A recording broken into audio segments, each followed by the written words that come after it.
कम आ रही है तो प्लीज मुझे लग रहा है कि आप थोड़ा थोड़ा सा एक बार लाउड बोल के देखिए अपनी तरफ से। आप एक बार साउंड चेक करके देखो जी जरा। सर, बताइए, मैं लाइन पे हूँ।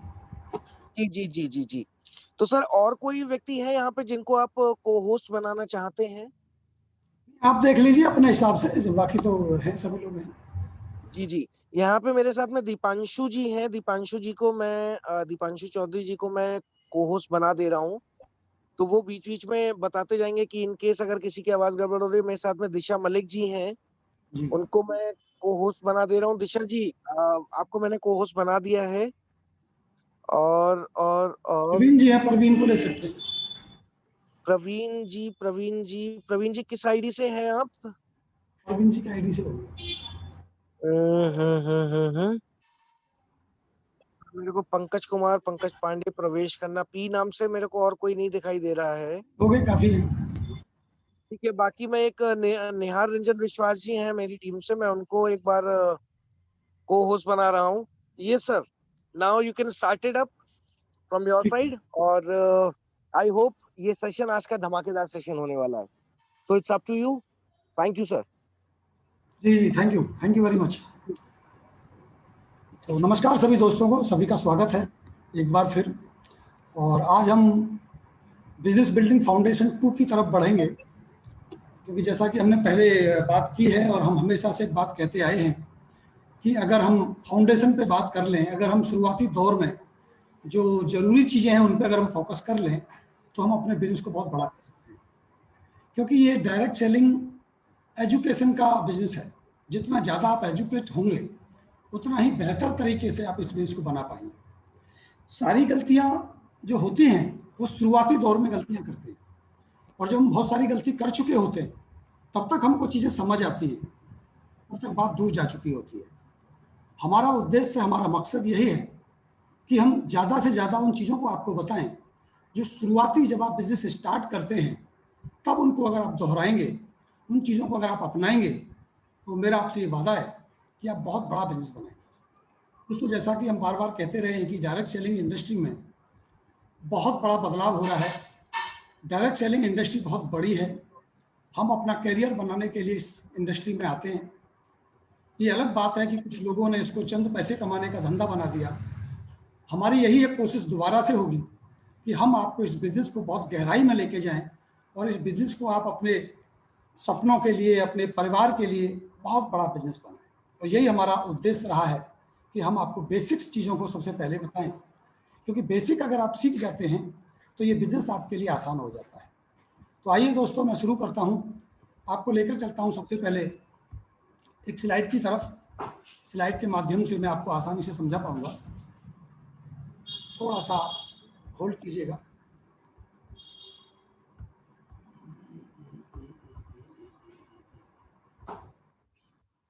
एक सेकंड में अपना, ओके,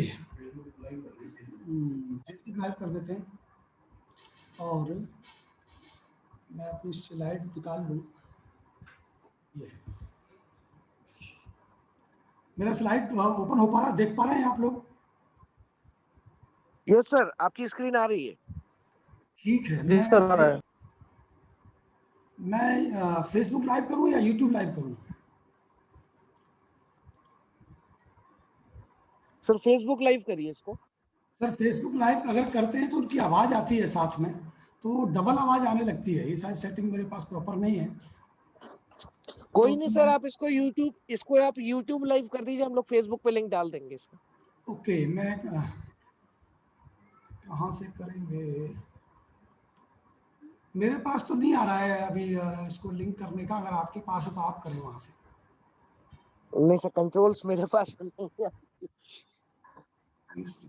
जैसे जैसे लास्ट टाइम आपने करा था वैसे ही कर दीजिए इसको यूट्यूब लाइव।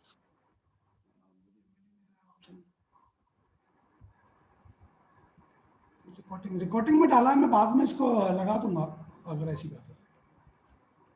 मेन पेज पे जाकर के सर, जहाँ पे आपका मतलब स्क्रीन शेयर नहीं हो रहा है, वो वाला मेन पेज खोल के आगे से आपका यूट्यूब लाइव हो जाएगा। मैं एक बार फिर आउट करता हूँ, पहले स्टॉप करता हूँ स्क्रीन को। जी जी। ओ, नहीं सर, इसमें ऑप्शन नहीं मेरे को मिल रहा है। कोई नहीं सर, आप ठीक है, आप ऐसे कर। मैं ऐसे ही करता हूँ अभी ना, आज ऐसे जी ही। जी आ गया स्क्रीन आपके सामने। जी सर, आ गया। तो हम आ गए हैं बिजनेस बिल्डिंग फाउंडेशन 2 उन लोगों के लिए है जिन लोगों ने बिजनेस स्टार्ट कर लिया है। अगर कोई साथी हमारे साथ ऐसे जुड़े हैं जो पहली बार इस सेशन को देख रहे हैं और वो डायरेक्ट सेलिंग समझना चाहते हैं, तो मेरा उनसे निवेदन है कि जिसने भी आपको इनवाइट किया है उनके साथ आप बात करिए और वो आप इस बिजनेस प्रेजेंटेशन को एक बार दिखा देंगे कि ये बिजनेस है क्या। आज मैं बात करूंगा कि इस बिजनेस को कैसे किया जाए। पार्ट 1 हम पहले कर चुके हैं दोस्तों। जब हम बिजनेस को शुरुआत करते हैं तो सबसे पहले हमें एक बिजनेस किट बना लेना चाहिए। मैंने देखा है बहुत सारे लोगों को जब इस बिजनेस को शुरू कर लेते हैं तो ज़्यादातर जो हमारे साथी हैं वो क्या करते हैं, वो बिजनेस को शुरू कर देते हैं फर्स्ट डे से, जिस दिन वो निर्णय लेते हैं बिजनेस को ज्वाइन करने का। और कुछ तो ऐसा भी देखा गया कि ज्वाइन करने से पहले ही वो शुरू हो जाते हैं, उनकी गिनतियां शुरू हो जाती हैं, मैंने इन लोगों को ज्वाइन कराना है, मैंने इन लोगों को ज्वाइन कराना है। मैं हमेशा ये कहता हूं कि इस बिजनेस को आप प्रायोरिटी पे लें और इसके एथिक्स को समझें। Hello,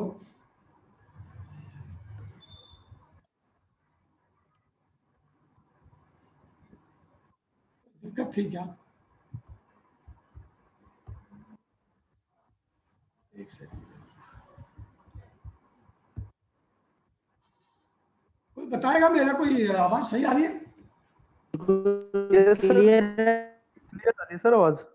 clear yes sir, clear आ है रही है। आवाज। स्क्रीन शेयर हो रही है? Yes sir. तो सबसे पहले आप बिजनेस किट बनाइए दोस्तों। ये बिजनेस है और इसको बिजनेस के तरीके से करिए। ये अलग बात है कि इसमें पैसा नहीं लगा, इसका मतलब ये नहीं है कि ये बिजनेस नहीं। सबसे बड़ी जो कमी है इस बिजनेस के अंदर वो शायद यही है कि इसमें बिना पैसे लगाए हम इसको स्टार्ट कर लेते हैं, लेकिन हम ये भूल जाते हैं कि दुनिया का महान बिजनेस है और बिजनेस के तरीके से हो। मैं हमेशा सबसे पहले यही कहता हूं कि अगर आपने बिजनेस शुरू कर लिया है तो क्या आपने बिजनेस किट बनाया? बिजनेस किट में आप सबसे पहले एक बेहतरीन बैग लीजिए, उसमें आप पेन अपना रखिए, पेपर अपना रखिए और अपने हिसाब से जिस पे आप फोकस करके काम करना चाहते हैं। हमारे पास 120 प्रोडक्ट्स हैं। हमारे पास पर्सनल यूज के प्रोडक्ट भी हैं, होम केयर भी हैं, पर्सनल केयर भी हैं और फूड सप्लीमेंट भी हैं, इलनेस वेलनेस के प्रोडक्ट्स भी हैं। ये आप तय कीजिए कि आप किस प्रोडक्ट्स को सबसे ज्यादा प्रायोरिटी देते हैं। कोई 8 से 10 प्रोडक्ट्स आप अपने बैग में रखिए, क्योंकि जब आप किसी को बिजनेस प्लान दिखाएं तो कभी भी ये गलती ना करें कि बिना प्रोडक्ट्स के आप किसी को बिजनेस प्लान दिखाएं। मैंने कुछ लोगों को ऐसे भी देखा है कि किसी के घर बिजनेस प्लान दिखाने के लिए जाएंगे, उनके पास पेपर नहीं होगा, वो कहेंगे अच्छा लाइए आपके पास कोई डायरी है क्या, उससे डायरी मांग लेंगे, कोई टूटा फटा पेपर ले लेंगे और बस चले तो अखबार पढ़ा होगा तो अखबार पे ही शुरू हो जाते। ऐसी गलती आप कभी ना करें, इससे आपके बिजनेस की जो पोटेंशियल है, आपके बिजनेस का जो ऑरा है वो खत्म हो जाता है। तो हमेशा आप एक क्लीन बैग, बढ़िया वाला बैग, अपना खुद का पेन, अपना खुद का पेपर, प्रोडक्ट्स और प्लान बुक उसमें रखिए। फर्स्ट इंफॉर्मेशन लिटरेचर भी रखिए। जब आप उन्हें प्लान शेयर करेंगे उसके बाद उनको कुछ इंफॉर्मेशन के लिए कोई ना कोई लिटरेचर जरूर दे करके आइए, जिससे आपको दोबारा से मिलने का मौका मिले, दोबारा से उनके सवाल जवाब करने का मौका मिले। तो बेहतरीन किट डिजाइन कीजिए। जब भी आप घर से निकलें किसी के साथ प्लान शेयर करें। जब तक आपके पास बिजनेस किट ना हो तब तक मेरी आपसे रिक्वेस्ट है कि आप हवा में, बातों में ऐसे ही आप बिजनेस प्लान शेयर ना करें। तो सबसे पहला काम, अगर आपने बिजनेस शुरू कर लिया है और आप सीरियस हैं तो आज ही आप निर्णय कीजिए कि कल आप किट तैयार कर लें। आप कभी भी मेरे साथ मिलिएगा, हमेशा मेरा बैग पूरा प्रोडक्ट किट के साथ मेरे साथ हमेशा होता है और जिसकी प्रायोरिटी मैं हमेशा देता हूं। दोस्तों, एजुकेशन लिटरेचर आप जरूर रखिए अपने बैग। मैं हमेशा कहता हूं कि एक किताब है, सोनम जी भी बहुत ज्यादा रिकमेंड करती है इस किताब को, क्या आपका डॉक्टर फूड सप्लीमेंट के बारे में जानता है? आज हम वेलनेस के ऊपर काम कर रहे हैं, आज हम इलनेस के ऊपर काम कर रहे हैं। सामने वाला हमसे सवाल करता है कि जो प्रोडक्ट्स आप मुझे रिकमेंड कर रहे हो जो वेलनेस की बातें आप कर रहे हो, इसकी जानकारी आपको कैसे मिली? आप कैसे कह सकते हैं कि इस प्रॉब्लम के लिए, इस कमी के लिए आप इस सप्लीमेंट को रिकमेंड कर सकते हैं? उसके लिए आप इस किताब का सहारा लें। इस किताब को आप जरूर खरीद लें। कुछ पैसे आपके जरूर लगेंगे, क्योंकि बिजनेस ज्वाइन करते समय, बिजनेस को स्टार्ट करते समय आपके भले ही पैसे ना लगे हों, लेकिन जब बिजनेस किट बनाएंगे तो हो सकता है 500-700 रुपए का आपका खर्चा आए। तो मैं किताब रिकमेंड करता हूं। क्या आपका डॉक्टर फूड सप्लीमेंट के बारे में जानता है? यही टाइटल है किताब का। इस किताब को आप लेकर के खुद भी पढ़िए और इस किताब को अपने बैग में रखिए। मैं अपना अनुभव बताता हूं आपको इस किताब का। ये किताब मेरे पास हमेशा साथ रहती है। मैं कभी किसी के घर गया था, मैंने उनको रिकमेंड किए थे कुछ फूड सप्लीमेंट के प्रोडक्ट्स, और उन्होंने यही बात मेरे से कही कि मैं कैसे मान लूं कि जो प्रोडक्ट्स आप बता रहे हैं ये आप हमारे फायदे के लिए बता रहे हैं, कहीं ऐसा तो नहीं आप बिजनेस को बढ़ाने के लिए बातें बड़ी बड़ी कर रहे हैं। मैंने तुरंत वो किताब निकाली और उनके हाथ में दे दी। मैंने कहा आप इस किताब को पढ़ लीजिए। दोस्तों बिलीव करिए, वो किताब मैंने जब उनको दी तो उन्होंने मुझे उसी टाइम उस किताब को परचेज करने की इच्छा जाहिर और मैंने वो किताब उनको बेच दी। देखिए, मैंने उनको 200 रुपए में वो किताब बेची और मैं वहां से चला आया। उसके बाद वो किताब उन्होंने पढ़ी, उन्होंने मुझे खुद ऑर्डर किए और आप बिलीव नहीं करेंगे, विश्वास रखिए जो मैं कह रहा हूं आपसे, 8 से 10 हजार रुपए के सप्लीमेंट हर महीने वो मेरे से लेते थे। उस किताब को पढ़ने के बाद वो खुद मुझे कहते थे कि मुझे कैल्शियम चाहिए, मुझे ग्लूकोजामाइन चाहिए, मुझे ओमेगा 3 चाहिए। और उस किताब को पढ़ के उन्होंने मुझे खुद बताया कि सतपाल आपको नहीं पता, कॉक्यूटेन खाना तो बहुत जरूरी है दिल के लिए। हमको तो हार्ट की प्रॉब्लम थी, हमें तो पता ही नहीं था कि कॉक्यूटेन की कितनी महत्ता होती है। मैंने इस किताब में पढ़ा है, इसके जो डॉक्टर है वो बता रहे हैं कि आपको कॉक्यूटेन जरूर लेना चाहिए, तो आपने हमें कॉक्यूटेन तो रिकमेंड ही नहीं किया। मैंने कहा जी आपने किताब पढ़ी है, अगर आपको कॉक्यूटेन चाहिए तो आप बताइए, मैं आपको उपलब्ध करा देता हूँ। इस तरह के बहुत सारे प्रोडक्ट्स वो मेरे से मांगा करते थे और मैं उनको दिया करता था। जो मेरे साथी कुछ हमारे साथ जुड़े हैं वो जानते हैं इस बात को कि हमने बहुत बड़ा बिजनेस उनके साथ केवल फूड सप्लीमेंट पे किया और वो बजहती था। और उल्टा वो मुझे समझाते थे कि इस बीमारी के लिए इस सप्लीमेंट को रिकमेंड किया करो, इस बीमारी के लिए ये सप्लीमेंट रिकमेंड किया करो। तो दोस्तों ये बहुत ही इफेक्टिव है।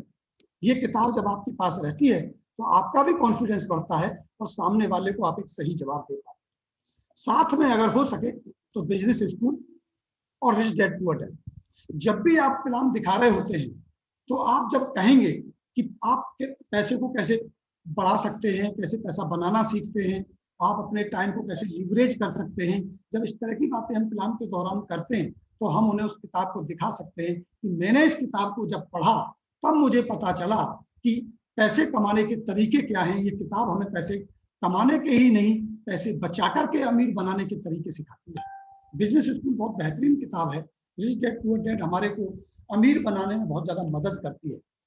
कम से कम ये 2 किताब आप अपने बैग में जरूर रखिए और जैसे मौका मिले आप इन 2 किताबों को उनके सामने जरूर दिखाइए। आपकी बातों पर विश्वास हो जाएगा, आपके प्लान में जान आ जाएगी दोस्तों। तो ये है लिटरेचर जो आपको अपने साथ रखना है। अब मैं बात करता हूं ड्रेसअप एंड ड्रेस कोड्स। आप जानते हैं कि ओके लाइफ केयर ने कोई ड्रेस कोड फॉलो नहीं किया है, कोई ड्रेस कोड को नहीं बनाया कि आपको अमुक कलर की टाई लगा के जाना है, आपको इस तरह के कपड़े पहन के जाना है। जो ओके लाइफ केयर के हमारे DK सारंग जी वो बहुत ही कहें कि अनुभवी व्यक्ति हैं।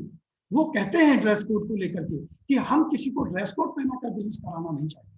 लेकिन दोस्तों इसका मतलब ये कतई नहीं है कि आपका कोई ड्रेस कोड नहीं है। इसमें मैं आपसे कहना चाहता हूं कि इसको ध्यान रखिए कि जब किसी के घर प्लान दिखाने जाएं तो ध्यान रखें कुछ चीजों का कि आप शार्प कपड़े डाल करके जाएं। आप सोचिए आप किसी के घर प्लान दिखाने जाते हैं और आपने कोट पैंट टाई लगा ली और जिसके घर गए वो फॉर्मल ड्रेस में घर बैठा हुआ है तो वो अनकंफर्टेबल फील करता है आपके साथ, वो अच्छे से आपके साथ मेल नहीं खाएगा और आपके प्लान का उसका प्रभाव नहीं पड़ता। कहने का मेरा मतलब ये है कि जहां प्लान दिखाने, अगर आप 1 बाय 1 प्लान दिखाने जा रहे हैं तो फॉर्मल ड्रेस में जाइए, नॉर्मल ड्रेस पहनिए, लेकिन अच्छे कपड़े हो, धुले हो, प्रेस हुई हो। भले ही आपके पास हो सकता है कि महंगे कपड़े ना हो, ये जरूरी नहीं है कि आपको बहुत महंगे कपड़े बनवाने हैं, जैसे भी हैं लेकिन वो बेहतर हो। ड्रेसअप हों, सही तरीके से आपने उनको अपने शरीर पर लगाया हुआ। इसके बाद अगर कोट पैंट टाई की बात आती है तो एक अच्छी ड्रेस है, इसको पहनना चाहिए, लेकिन इसको ग्रुप मीटिंग में, ओपन मीटिंग में, जहां बहुत सारे लोग हों, वहां आप जरूर कोट पैंट टाई लगा करके जाइए, अच्छा लगेगा। अब आप सोचिए, किसी के घर पे आप टाई लगा के जाती हैं, सामने वाला सोचता है कि ये टाई वाई कोट कोट पहन के आया है, मुझे बिजनेस बताएगा, मैं तो ये पहन नहीं पाऊंगा, मैं तो इस कल्चर का आदमी हूं नहीं, तो ये बिजनेस तो मेरे लिए है नहीं। हो सकता है आपके द्वारा पहनी गई कोट पैंट टाई किसी के घर पे जाकर के प्लान दिखाने के लिए अगर आप इस्तेमाल करते हैं तो हो सकता है आपका प्रोस्पेक्ट इसी बात से नेगेटिव हो जाए। इसलिए हमेशा हमें ये बताया गया कि आप फॉर्मल रहिए, सामने वाले को समझ के जाइए। सुबह सुबह आप किसी के घर प्लान दिखाने जा रहे हैं, आपको पता है जब सुबह सुबह हम किसी के घर जाते हैं तो हो सकता है उसने ट्रैक सूट पहना हो और आप कोट पैंट टाई लगा के चले जाएंगे, तो वो शायद आपको रिलेट नहीं कर पाएगा। वहां ध्यान रहे कि आप भी सुबह सुबह अगर आप चाहें तो एक अच्छा ट्रैक सूट टी शर्ट में जा सकते हैं। ऐसा नहीं है कि आपको हर जगह कोट पैंट टाई लगानी है, कोट पैंट टाई लगाने के लिए मीटिंग। अब देखिए, मीटिंग में अगर आप जाएं और आप टी शर्ट पहन के जाएंगे तो वहां बहुत सारे लोग आपकी ड्रेस कोड से नेगेटिव हो सकते हैं। वो सोचेंगे यार ये कैसी बिजनेस मीटिंग है, यहाँ तो लोग ऐसे ही आ जाते हैं। तो ये अलग अलग ड्रेस आप सेट कीजिए, ड्रेसअप रहिए और अच्छे ड्रेस कोड को सेट कीजिए। क्लीन सॉक हो, आपके जूते साफ सुथरे हों। अक्सर ये देखा गया कि जब हम किसी के घर प्लान दिखाने गए और किसी घर में गए, हमें जूते उतारने पड़े और पता चला कि हमारे सॉक से स्मेल आ रही है और हम उन्हें प्लान दिखा रहे हैं, हम प्लान दिखाने में मस्त हैं। सामने वाला क्या देख रहा है? वो आपका प्लान नहीं देख रहा है, उस गंध से वो परेशान हो रहा है और वो सोच रहा है अपने मन में कि यार क्यों मैंने इस आदमी को बुला लिया, ये कैसा आदमी है, ये कैसे बिजनेस की बातें करता है। मैं ये नहीं कहता कि आप बहुत महंगे जूते पहनिए, लेकिन आप उन्हें साफ सुथरे रखिए। जब भी आप किसी के घर में एंट्री करें उससे पहले ध्यान दीजिए कि आपके जूते साफ हैं, क्या आपके सॉक्स में स्मेल आने का चांस तो नहीं है। या कई बार क्या होता है कि हम चप्पल पहन के चले जाते हैं। तो इन चीजों का आप जरूर ध्यान रखिए। ड्रेस कोड फॉर्मल रहे, शार्प रहे, कोट पैंट टाई का विशेष ध्यान रखें, सॉक्स आपके क्लीन हो, जूते आपके साफ। इस तरह की ड्रेस कोड के साथ जब आप किसी से मिलने जाएंगे तो दोस्तों आप बिलीव करिए, इस बात के ऊपर भरोसा रखिए कि आप एक इम्पैक्ट छोड़ पाएंगे सामने वाले को। क्योंकि ये देखा गया है, आप कितना बेहतर प्लान करते हैं ये जरूरी नहीं है, आप प्लान किस अंदाज में करते हैं, आप कैसे दिखते हैं, आप कैसे बोलते हैं, ये महत्वपूर्ण है। आपको अपनी भाषा के साथ साथ, अपने बोलने के अंदाज के साथ साथ आपको अपने ड्रेस कोड को भी ध्यान में रखना होगा। और अगर आप ऐसा करते हैं तो आप सामने वाले पर कुछ छाप छोड़ पाए। तो ये चीजें आप जरूर करें। इसमें कोई बहुत ज्यादा खर्चा नहीं होता, सिर्फ आपको ध्यान देने की जरूरत है। इसमें आपका हेयर कट भी हो सकता है, आपका हेयर का डिजाइन भी हो सकता है। इन सारी बातों का ध्यान रखें। और जब आप शुरू करें तो अक्सर लोगों को मैंने देखा है कि किसी से मिलने के लिए गए प्लान दिखाने के लिए, और हमने क्या किया, हम गए और बस हमने डायरी निकाली और हम शुरू। दोस्तों ऐसा हमें नहीं करना चाहिए। पहले हमें सामने वाले के साथ थोड़ा रिलेशन बिल्ड करना चाहिए, उससे वार्तालाप करनी चाहिए, उसके बारे में बातें करनी चाहिए, तो आप बेहतर प्लान की तरफ बढ़ते हैं। प्लान दिखाते समय आप एक फॉर्मूला है फॉर्म का, आप इसका इस्तेमाल कर सकते हैं, FORM। आप लिख सकते हैं तो लिख लीजिए। इस फॉर्मूले को आप हमेशा ध्यान में रखिए। इसका मतलब ये होता है F का मतलब होता है कि फैमिली, यानी आप जिस व्यक्ति के साथ प्लान करने जा रहे हैं या करना चाहते हैं, सबसे पहले उनसे उनकी फैमिली के बारे में बात करिए। आप पूछिए आपके परिवार में कैसे हैं, आपके बेटे क्या करते हैं, और जब जिस घर में बैठे हैं आप उसके बारे में बात कर सकते हैं, घर के बारे में बात कर सकते हैं। उनकी कोई बेहतर चीज आपको दिखाई देती है, आप उसके बारे में थोड़ी चर्चा कर सकते हैं। इसके बाद आप ओ पे ध्यान दीजिए, ऑक्यूपेशन क्या करते हैं आप, इस फील्ड में आप कैसे आए, पढ़ाई लिखाई कहाँ से हुई, ये सारा थोड़ा सा एक नॉर्मल माहौल बनाइए। इसके बाद में आप रिक्वेस्ट, आप उनसे पूछिए कि आपका काम धाम कैसा चल रहा है, क्या आप कुछ और देख रहे हैं, और उसके बाद आप उनको मैसेज क्लियर कीजिए कि देखिए मेरा आपसे मिलने का जो मतलब था, मकसद था, वो ये था कि मैं आपको एक बहुत बढ़िया काम बताऊं जिससे आप अपनी आमदनी को और बढ़ा सकें। तो क्या आप इंटरेस्ट रखते हैं कोई और बढ़िया काम करने में जिससे आपकी पार्ट टाइम में इनकम बढ़ाई जा सके? देखिए दोस्तों, मेरे को कई दोस्तों ने कहा कि जब हम उसके घर जा रहे हैं तो उनको तो पता है ना कि हम प्लान दिखाने आ रहे हैं, तो फिर हम ये सारी बातें क्यों करें?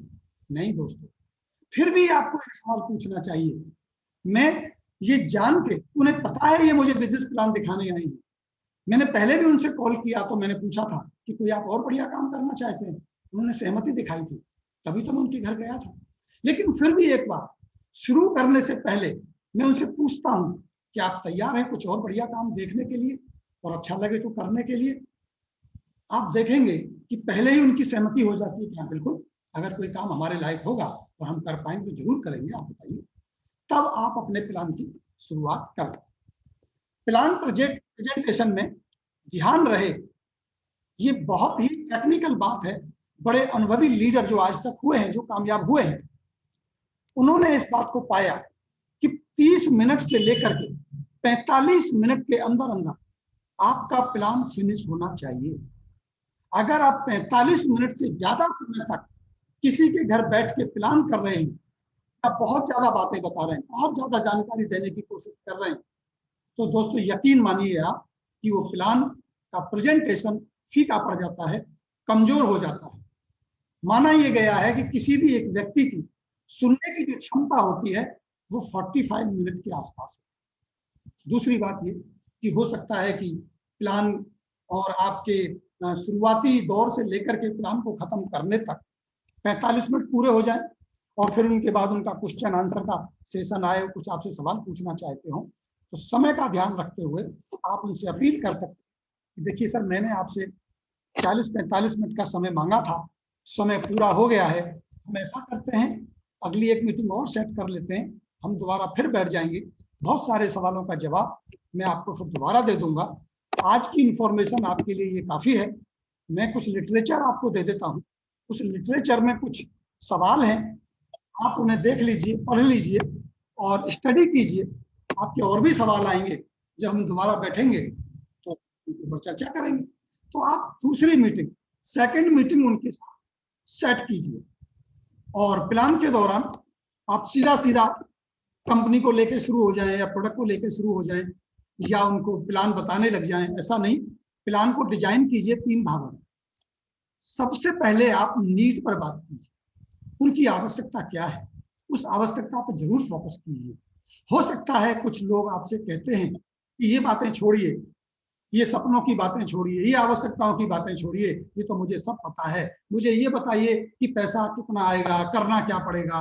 तो आप उन्हें संयम बधाइए, थोड़ा सा धैर्य रखिए और बोलिए कि सर मैं ये टॉपिक है, मेरा प्लान ऐसे ही होता है, मैं ये प्लान पूरा कर लूँ।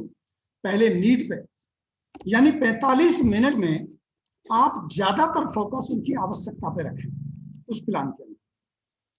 फिर आप मनी कैलकुलेशन जरूर बताएं, कितना पैसा कैसे आ सकता है, और उसके साथ साथ आप प्रोडक्ट्स पे चर्चा जरूर करें। मैंने बताया ना आपको कि कितने प्रोडक्ट होना ही चाहिए।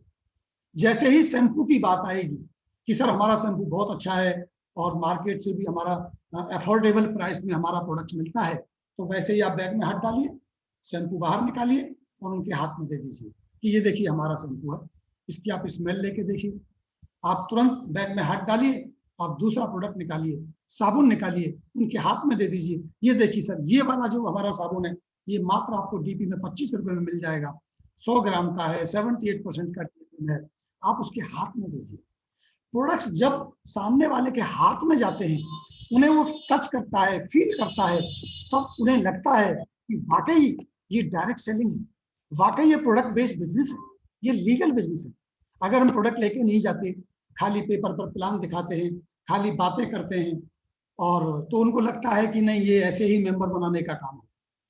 ये दोस्तों बड़े ही चीजों को बड़ी गौर से देखा गया कि जैसे जैसे प्रोडक्ट्स आपने बाहर निकाला, भले ही आपके बिजनेस में वो ना आए, हो सकता है, ये जरूरी नहीं है, लेकिन ये बात की गारंटी जरूर है कि जब 10, 12, 15 प्रोडक्ट उनकी टेबल पर निकाल के रखेंगे तो ये भरोसा रखिए कि कुछ ना कुछ प्रोडक्ट आपका रिटेल जरूर होगा। जो कुछ दोस्त होते हैं, जो समझदार होते हैं, अच्छे होते हैं, वो हमेशा ये कहते हैं यार ये आदमी दूर से आया है, इसने मुझे आधा घंटे 45 मिनट मुझे प्लान समझाया, चलिए मैं निर्णय तो करूंगा, लेकिन अभी फिलहाल मैं इनका कोई प्रोडक्ट ले लेता हूँ। तो आपसे प्रोडक्ट ले लेते हैं। प्रोडक्ट देने का मतलब हमारा ये नहीं होता कि हम प्रोडक्ट बेच रहे हैं या प्रोडक्ट बेच करके हम अपना बिजनेस बढ़ा करें। इसका मकसद सीधा होता है कि आप कनेक्ट होते हैं उस व्यक्ति के साथ प्रोडक्ट के थ्रू। हो सकता है वो आज ज्वाइन करने का निर्णय ना कर रहे हो, लेकिन अगर वो आपके कस्टमर बन जाएंगे तो आज ना कल एक दिन वो बड़े आसानी से बिजनेस में लाए जा सकेंगे। और अगर आप प्रोडक्ट नहीं दे के आए, प्रोडक्ट लेके ही नहीं गए आप, तो दोस्तों आपके बिजनेस में आने का चांस बहुत कम हो जाएगा। तो इस चीज को आप जरूर ध्यान रखिएगा। और एक सवाल आप जरूर पूछिए, कैसा रहे आपको अगले 2 महीने में 30-40 हजार रुपए महीने की इनकम आ जाए। और ये ध्यान रखिए कि सामने वाला कौन बैठा है। अगर सामने वाले की इनकम लगभग 2 लाख रुपए है या 2 लाख से ज्यादा कमाने वाला है, लाखों रुपए से ज्यादा उसकी सैलरी हो सकती है, ऐसा अनुमान आपको लग रहा है, तो आप 50 हजार रुपए भी बोल सकते हैं। ये मैंने एग्जाम्पल लिया है आपको समझाने के लिए। तो आप 50 हजार भी कर सकते हैं। अगर कोई 2 लाख या 1.5 लाख 1 लाख रुपए कमाने वाला व्यक्ति आपके सामने बैठा आपका प्लान देख रहा है, तो अब आपका सवाल होगा कैसा रहे आपको अगले 2 महीने में पार्ट टाइम काम करके 50-60 हजार रुपए की इनकम आ जाए। और उनके उत्तर का इंतजार कीजिए। अगर कोई व्यक्ति आपके सामने बैठा है जो 20-30 हजार कमाने वाला है, तो आप उनसे कहिए दोस्त कैसा रहे अगले 2-3 महीने में आपको 15 से 20 हजार रुपए महीने आ जाए, और उनके उत्तर का इंतजार कीजिए। तो दोस्तों आप हैरान हो जाएंगे कि वो व्यक्ति आपके साथ कनेक्ट हो जाएगा। अमूमन ये देखा गया है कि प्लान में प्रेजेंटेशन के दौरान प्लान से समझकर लोग बिजनेस को ज्वाइन नहीं करते। पूरे प्लान में जितनी बातें हम करते हैं वो कभी किसी को समझ में नहीं आता। केवल एक बात समझ आती है, एक पॉइंट समझ आता है हमेशा। कोई एक ऐसी बात होगी जिनको क्लिक करेगी। कभी भी कोई कंपनी बहुत अच्छी है, कंपनी बहुत बुरी है, इसको देख के प्लान समझने की कोशिश नहीं करता, बिजनेस में आने का डिसीजन नहीं लेता। कोई बहुत ज्यादा इनकम देखेगा इसलिए आएगा, ऐसा नहीं है। कोई टाइम फ्रीडम देखेगा, कोई मनी फ्रीडम देखेगा, कोई लोगों की हेल्प करने वाला काम समझ लेगा, कोई बेहतर प्रोडक्ट को देख के आपके साथ ज्वाइन करेगा, कोई हो सकता है कि 15-20 हजार रुपए महीने की इनकम पे फोकस करके इस बिजनेस में आने का डिसीजन लेगा। अलग अलग निर्णय होते हैं, इसीलिए हम प्लान में बहुत सारी बातें करते हैं। कनेक्शन हमेशा एक ही बात से होता है दोस्तों। तो आप हमेशा नीड पर फोकस करें, मनी कैलकुलेशन पर फोकस करें, प्रोडक्ट्स पे फोकस करें, और उनसे सवाल जरूर पूछें, और सवाल के उत्तर आने तक थोड़ा इंतजार करें। कॉमन एथिक्स आपको ध्यान रखने हैं, ये बहुत जरूरी है। अगर इन कॉमन एथिक्स को आप अप्लाई कर लेंगे तो दोस्तों विश्वास रखिए आपकी ज्वाइनिंग बहुत तेजी से बढ़ेगी। मैंने अमूमन इन चीजों को अपनी जिंदगी में अप्लाई किया। एक तो प्रोस्पेक्ट को सुनिए आप। हम करते क्या हैं, हम किसी के घर जाते हैं, हम सिर्फ अपनी सुना रहे होते हैं, हम सामने वाले को सुनते ही नहीं। वो भी कुछ आपसे कहना चाहता है, कुछ शेयर करना चाहता है। आप जैसे ही बोलना शुरू करते हैं, सामने वाला भी कुछ बोलने की कोशिश करता है, तो दोस्तों पहला अधिकार आपका है कि आप चुप हो जाएं, अपने प्रोस्पेक्ट को बोलने दें। जब वो अपनी बात आपके सामने रखेगा, उसके मन का गुब्बार बाहर आएगा और आप उसे सुनेंगे, तो एक एक कदम करके आपका प्रोस्पेक्ट आपकी दोस्ती की तरफ बढ़ेगा। आप कितना सुन सकते हैं, उतना ही ज्यादा चांस आपके प्रोस्पेक्ट को बिजनेस में आने का बनता चला। आप कम बोलिए, सामने वाले को बोलने के लिए उकसाइए। वो ज्यादा बोले, आप कम बोले, आपका प्लान बेहतर होगा। आप बिलीव करिए दोस्तों, मैंने बहुत सारे प्लान ऐसे किए हैं जिसमें मैंने कुछ समझाया ही नहीं, मैंने प्लान भी नहीं किया, सही माने तो प्रोडक्ट भी नहीं दिखाए। कभी कभी तो ऐसा भी हुआ हमारे साथ कि पूरे 45 मिनट हमें प्रोस्पेक्ट को सुनने में ही निकल गए। वही बात नहीं, हमने उनसे फिर भी कहा कि देखिए सर 45-50 मिनट हो चुके हैं, यही टाइम मैंने आपसे लिया था, बहुत अच्छा लगा आपसे बात करके। ऐसा करते हम एक मीटिंग और सेट कर लेते, अगली बार हम दोबारा फिर मिलेंगे, और फिर इस बिजनेस के बारे में चर्चा करें, क्योंकि अभी तक तो वही बोल रहे थे और उनके बोलते बोलते समय पूरा हो गया, मुझे तो मौका ही नहीं मिला और मैं मौका लेना भी नहीं चाहता था। तब उन्होंने बड़े मुस्कुराते हुए कहा, अरे साहब ये तो मैं ही बोलता रहा, आप जो बताने वाले थे वो तो आपने बताया ही नहीं। तो मैंने कहा कि सर मैं क्या बताऊं, आप तो समझदार हैं, मुझे तो आपके साथ दोस्ती अच्छी लगी, मुझे तो आपको सुन के बहुत अच्छा लगा, बस मैं तो यही चाहता हूं कि आप हमारी टीम का हिस्सा बन जाएं, हमारे साथ आप दोस्ती कर लें, बिजनेस के बहाने से हम रोज मिलेंगे और खूब बातें करेंगे। तो उन्होंने कहा कि अच्छा ये बताओ आपके बिजनेस में आने के लिए क्या करना पड़ता है। तो मैंने कहा एक पैन कार्ड लगता है, आप उससे एंट्री कर लीजिए, कुछ प्रोडक्ट लेने हैं आप प्रोडक्ट ले लीजिए, अगली बातें फिर करेंगे। तो दोस्तों आपको क्या लगा होगा, वहां ज्वाइनिंग हुई होगी? यस, हमने ज्वाइनिंग कराई है इस तरह से। और अब तो हम ये भी देख रहे हैं कि फोन पे ज्वाइनिंग हो जाती है। प्लान कैसे दिखाया गया, प्लान दिखाया या नहीं दिखाया ये जरूरी नहीं, आप अपने प्रोस्पेक्ट के साथ एक बेहतर फ्रेंडशिप बिल्ड कीजिए और बेहतर फ्रेंडशिप बिल्ड करने के लिए सिर्फ आपको अपने प्रोस्पेक्ट को सुनने की हैबिट करनी है। मैंने एक किताब के बारे में, जब हमने बिजनेस फाउंडेशन पार्ट 1 किया था तो मैंने उसमें लोक व्यवहार के बारे में बताया था।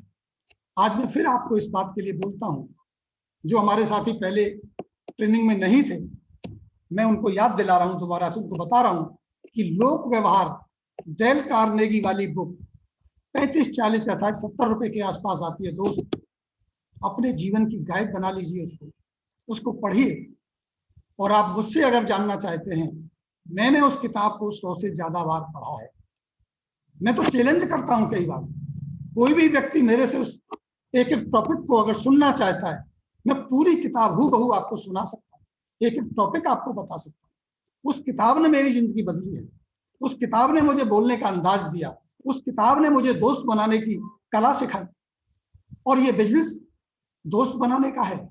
कितने बेहतर दोस्त बनाने की कला आपके अंदर विकसित हो जाती है, उतना ही बिजनेस तेजी से आपका। तो आप उस किताब को जरूर लीजिए, पढ़िए।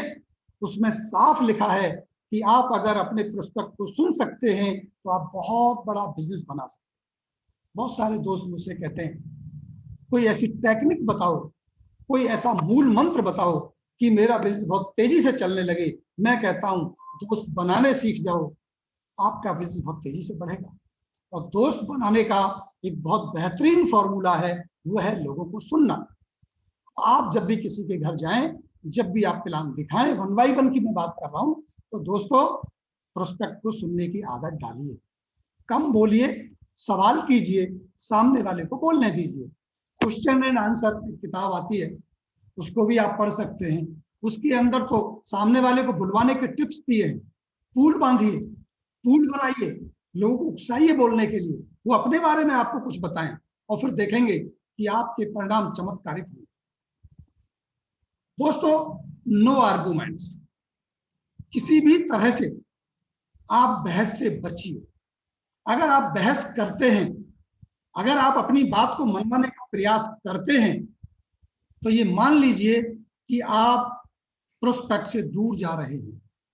आप अपनी बात को मनवा करके कभी भी किसी को बिजनेस में ज्वाइन नहीं करा सकते।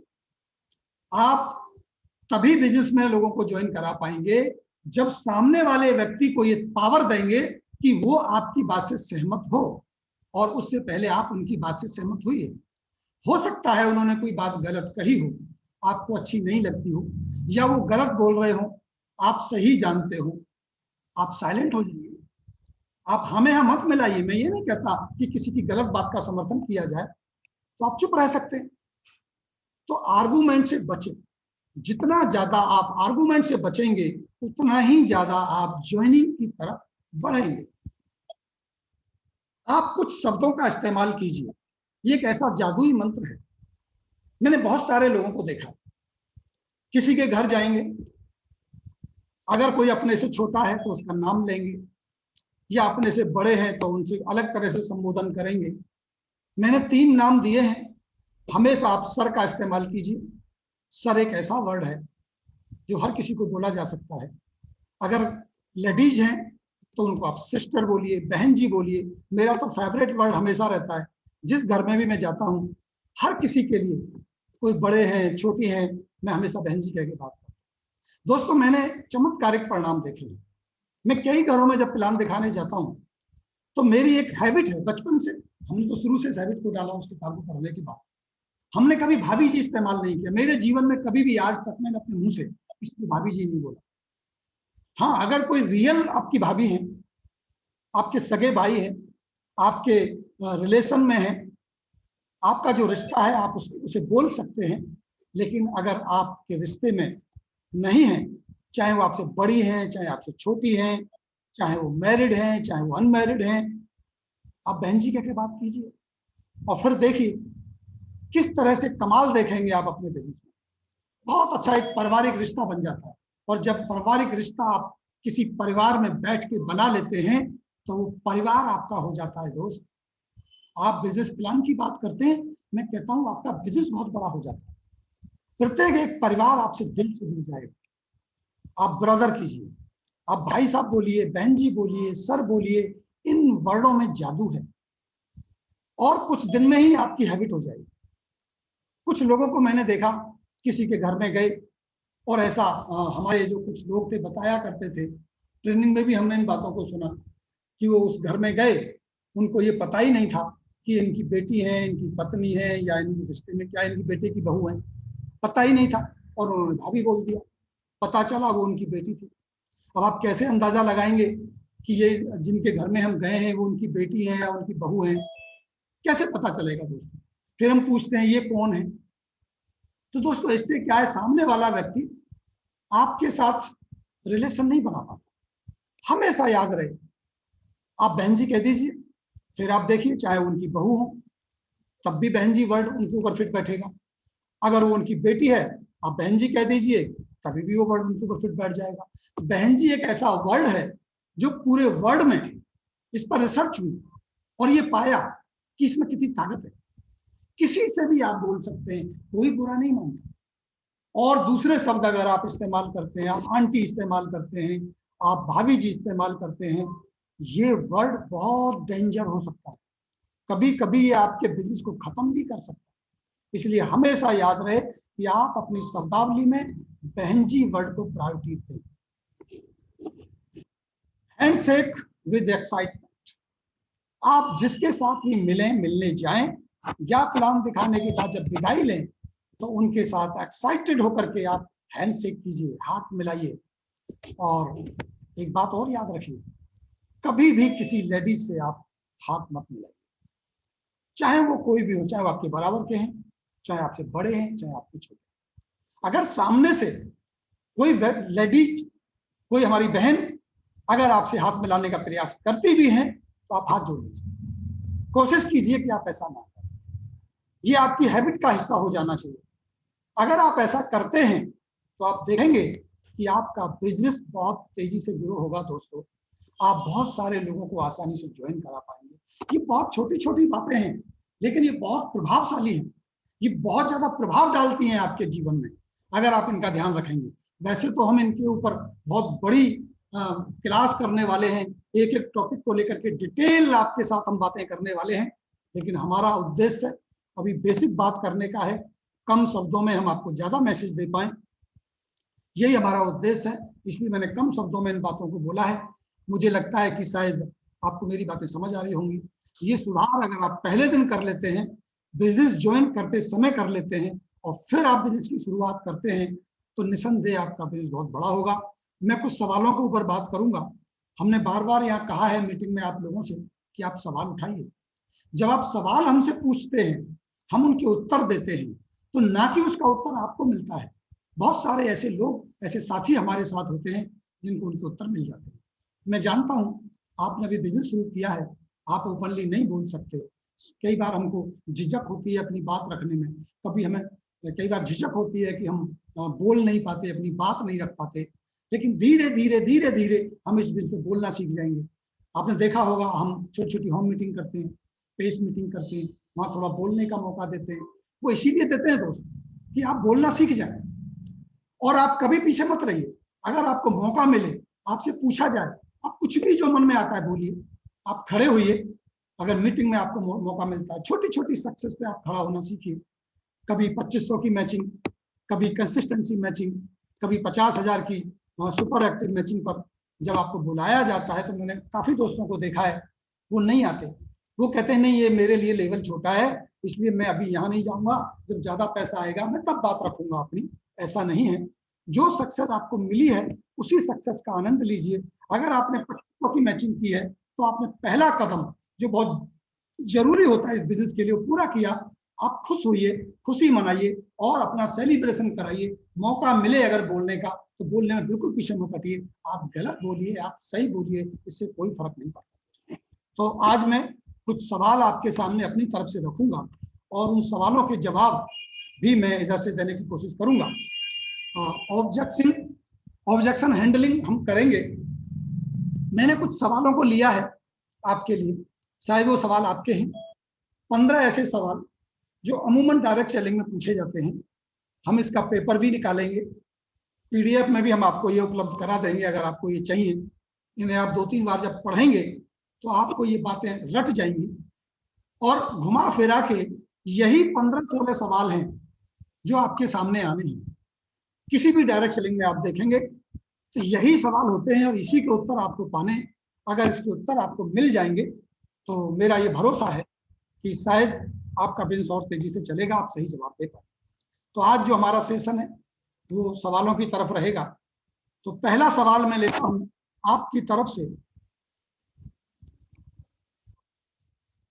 लेकिन मैं आपको एक बात याद दिला दूं सवाल पूछने से पहले, हमेशा याद रखें, देखिए मैंने इसको पूरा लिखा है, आप चाहें तो साथ साथ पढ़िएगा और अगर हो सके तो जब ये स्लाइड पूरी आपके सामने आ जाए तो स्क्रीनशॉट ले लीजिए इसका, और स्क्रीनशॉट भी ले सकते हैं और बाद में अगर पीडीएफ चाहिए तो ये भी आपको मिल जाए।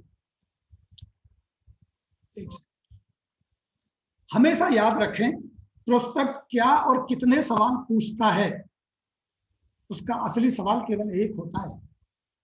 जब भी आपका प्रोस्पेक्ट आपसे सवाल पूछता है वो सवाल नहीं पूछता जो पूछ रहा होता है, उसके पीछे उसका कोई सवाल होता है और वो एक ही सवाल होता है, वो होता है क्या मैं ये बिजनेस कर सकता हूं और क्या मैं आप पर भरोसा कर सकता हूं।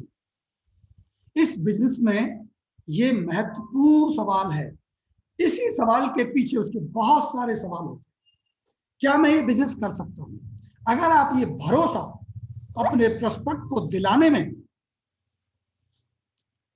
सफल हो जाते हैं तो दोस्तों यकीन मानिए कि आप उस व्यक्ति को ज्वाइन कराने में सफल हो जाएंगे। क्या मैं आप पर भरोसा कर सकता हूं? आपको अपना भरोसा उनको देना होगा कि आपके साथ आकर के वो व्यक्ति इस बिजनेस की ऊंचाइयां छू सकता है। ये भरोसा आपको उन्हें दिलाना होगा। जब भी कोई सवाल या ऑब्जेक्शन आता है, सीधे सवाल का जवाब देने के बजाय कुछ स्टेप्स हैं, आपने उनको फॉलो करना।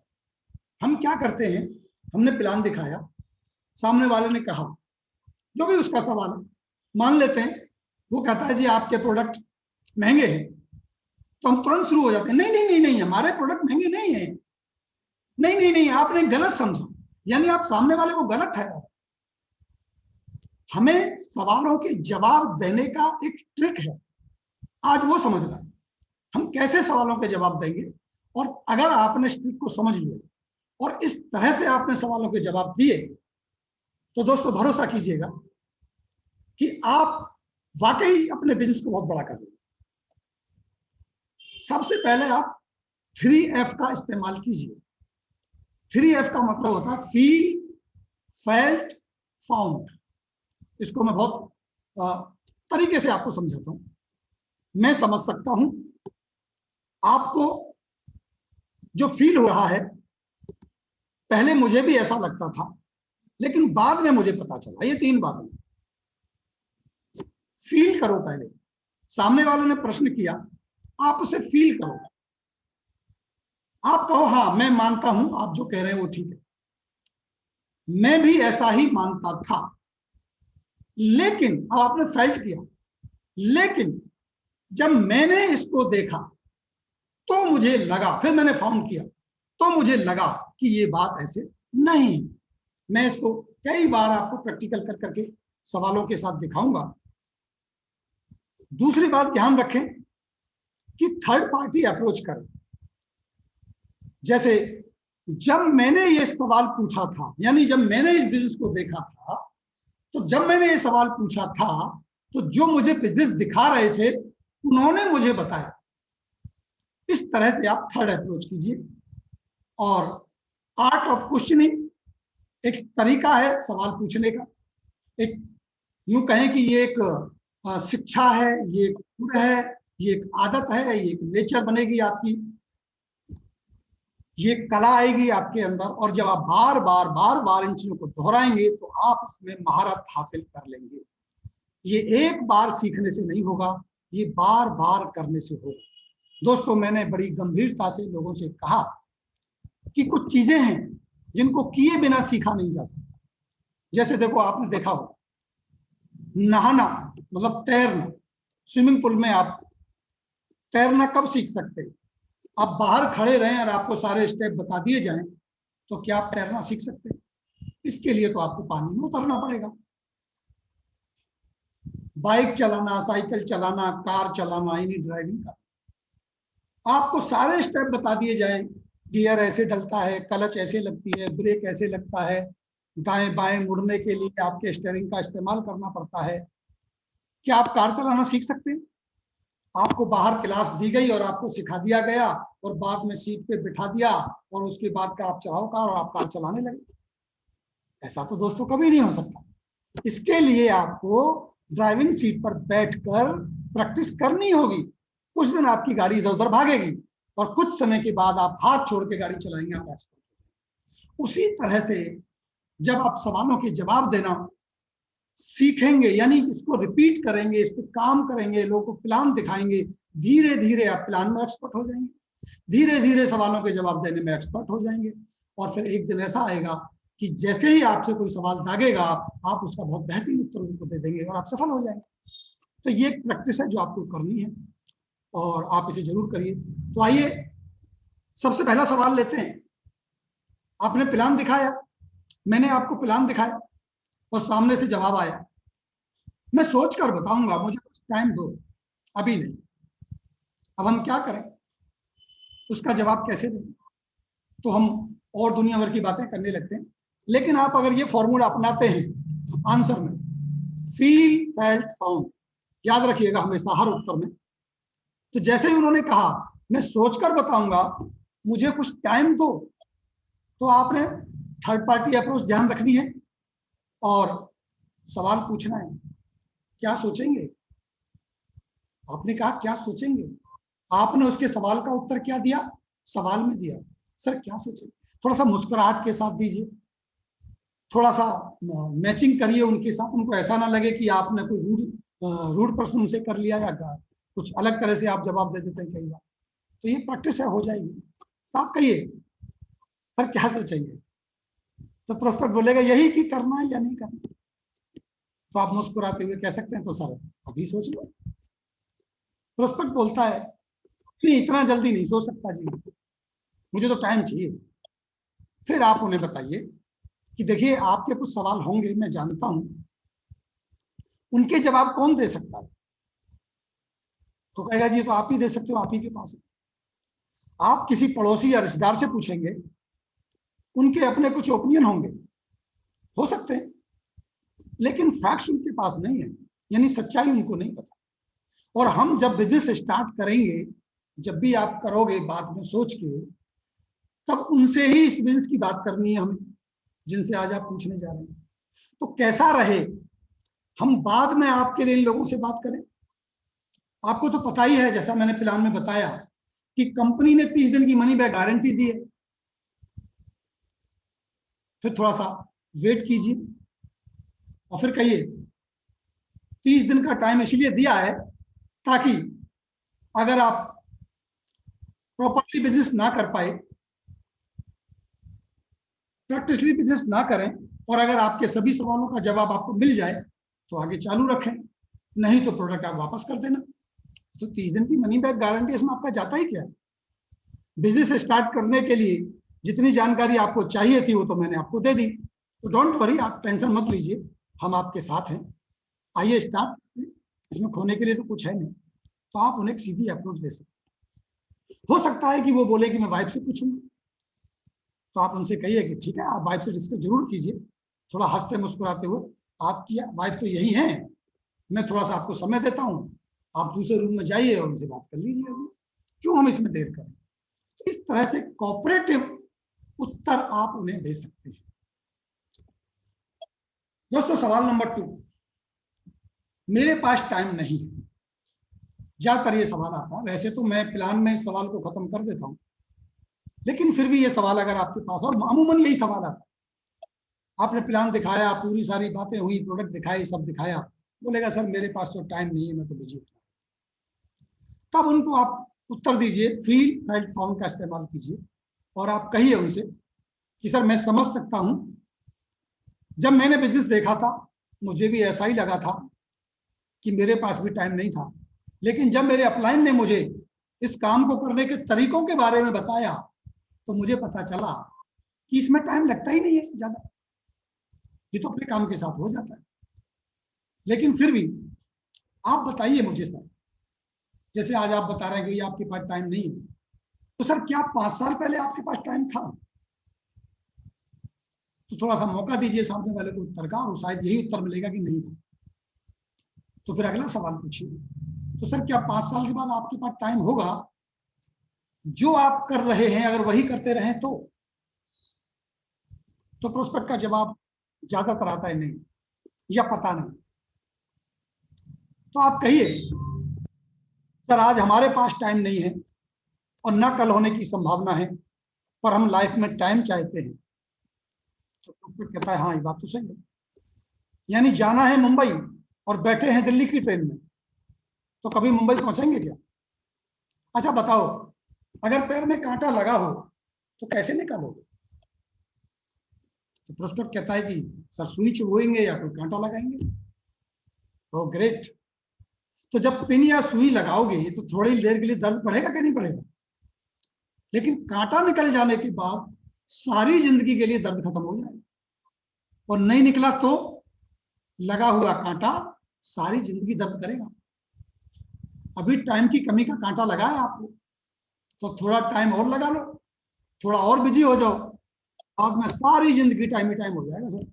इसलिए तो मैंने आपको प्लान दिखाया। ये बिजनेस स्पेशली उन लोगों के लिए डिजाइन किया गया है जिनके पास टाइम नहीं है, क्योंकि जब आपकी टीम 100 लोगों की हो जाएगी, 2-2 घंटे लोग लगाएंगे, तो आपके लिए 200 घंटे काम होगा। तब आप टाइम ना भी लगाएं तो भी कोई फर्क नहीं पड़ेगा, और फिर हम आपके टाइम के हिसाब से काम करेंगे। मैं हूं ना आपके साथ, चलो स्टार्ट करते हैं। इस तरह से आप सवाल का जवाब दे सकते हैं।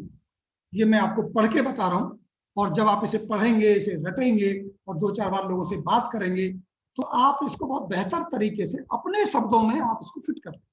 ऐसा नहीं है हूबहू जो मैंने लिखा आप वही बोलेंगे, जैसी सिचुएशन सामने होगी, लेकिन आधार इन्हीं उदाहरणों का होगा।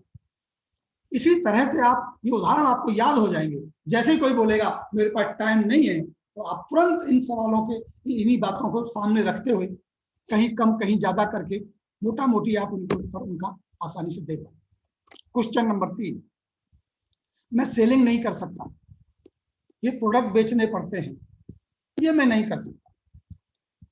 तब आप उनको कहिए, फील फेल्ट फॉर्म का इस्तेमाल कीजिए कि हाँ मैं मानता हूं ये बात, मुझे भी ऐसा ही लगता था, लेकिन जब मैंने यही बात अपने अपलाइन से कही जिन्होंने मुझे बिजनेस शुरू कराया, जब मैंने उनको ये बात बताई कि मैं प्रोडक्ट नहीं बेच सकता, तब उन्होंने मुझे बताया कि इसमें प्रोडक्ट बेचने नहीं पड़ते। तब मेरा क्लियर हुआ कि ये प्रोडक्ट बेचने का काम नहीं है। फिर आपका वही सवाल, क्या आपको मैं सेल्समैन लगता हूँ? अच्छा बताओ आप, क्या आपको लगता है मैं सेल्समैन हूँ? सेल्समैन जैसा लगता हूँ, सेल्समैन ही करने आया हूँ आपके लिए। प्रोस्पेक्ट बोलेंगे नहीं जी आप तो नहीं लगते, और अगर मुझे सेल्समैन चाहिए होते तो मैं आपके पास आता क्या? मैं आपको बिजनेस प्लान दिखाने आया हूं, तो मैं आपको कोई सेल्समैन ढूंढने थोड़ी आया हूं, मुझे सेल्समैन थोड़ी चाहिए। अगर मुझे सेल्समैन चाहिए होते तब तो भाई साहब मैं और बहुत सारे लोगों को बात कर सकता था, या ओके लाइफ केयर कंपनी को सेलिंग मॉडल में बिजनेस करना होता तो सेल्समैन को जॉब पर रख लेती। लेकिन इतना इनका बिजनेस मॉडल डायरेक्ट सेलिंग यानी वर्ड ऑफ माउथ, मुंह के प्रचार से प्रोडक्ट मूव कराने होते हैं। We don't sell, we just tell, we don't sell, people buy from us. हम बेचते नहीं हैं, हम केवल बताते हैं, और हम बेचते नहीं, लोग हमसे खरीद लेते हैं। अगर आपको खांसी हो गई तो आप ग्लाइकोडेन लाएंगे और आपकी खांसी ठीक हो जाए। अब आपके पड़ोसी को खांसी हो तो आप उसे क्या कहेंगे कि क्या ले? तो प्रोस्पेक्ट बोलेगा मैं उसे ग्लाइकोडेन ही दूंगा, यही सजेस्ट करूंगा। Yes, great. अगर आपकी खांसी भी ठीक हो गई तो वो भी, अगर उसकी खांसी ठीक हो गई तो वो भी ऐसा ही करेगा, दूसरों को रिकमेंड करेगा। प्रोस्पेक्ट बोलेगा हाँ, तो क्या इसमें आपने कोई सेलिंग की और आपने कोई प्रोडक्ट बेचा? बोलेगा नहीं, प्रोडक्ट तो नहीं बेचा। ग्रेट, आपने सिर्फ एक प्रोडक्ट को शेयर किया जिससे आपको कोई प्रॉफिट नहीं मिला। यही काम हम लोग बचपन से कर रहे हैं, लेकिन कभी भी पैसा तो मिला नहीं। इस बिजनेस में हमें यही करना है, प्रोडक्ट यूज करने हैं और अच्छे लगे तो लोगों को बताने, और फिर इसके लिए हम आपकी हेल्प करेंगे। मैं हूं ना आपके साथ। चलो स्टार्ट करते हैं। क्लियर हुआ सर? मेरी आवाज बिल्कुल क्लियर है? अगर कोई बताएं मेरे होस्ट। क्लियर आवाज, चलिए, क्लियर आ रही, क्लियर आ रही है। सवाल नंबर 4। मैं मीटिंग में नहीं जा सकता, ज्वाइन तो मैं कर लूंगा, करा दो जी, मैं मीटिंग में नहीं जाऊंगा। जी मुझे भी ऐसा ही लगता था, आप सही कह रहे हैं, मुझे भी ऐसा ही लगता था। यही समस्या थी मेरे साथ भी। जब मैंने शुरू किया, मैंने अपने अपलाइन को बताया, तब उन्होंने मुझे बताया कि मीटिंग में जाके क्या बड़ा हो सकता है। या फिर आप सवाल करते हैं क्या आपके ऑफिस में मीटिंग होती है सर? बोले हाँ जी होती है। तो क्या उसमें इंटरटेनमेंट होता है, कोई खेल वेल होता है उसमें? आपको बहुत अच्छा लगता है मीटिंग में जाना? बोलेगा जी नहीं, मैं तो बोर होता हूँ, वहां भी मैं जाना नहीं चाहता। और उसमें कहता है नहीं जी नहीं, पर अटेंड तो करते हो ना, और सारी जिंदगी करनी पड़ेगी। तो उस पर कहता है यहाँ पर 1 साल तक 1-2 मीटिंग अटेंड कर लो, 2 साल बाद 6 लाख रुपए महीने की इनकम आने लगेगी, क्या उसके लिए आप मीटिंग में नहीं जा सकते? ये उनको विजन देना और अपने शब्दों में इन चीजों को आपको ढालना हो। मैंने सिर्फ आपको आधार दिया है ये लिख के, क्योंकि लिखने में और बात करने में थोड़ा फर्क है। ये प्रैक्टिस आपको बनानी पड़ेगी, लेकिन आधार आपको यहां से मिल जाए। सवाल नंबर 5, मेरे काम पर असर पड़ेगा, मैं रिस्क नहीं ले पाऊंगा।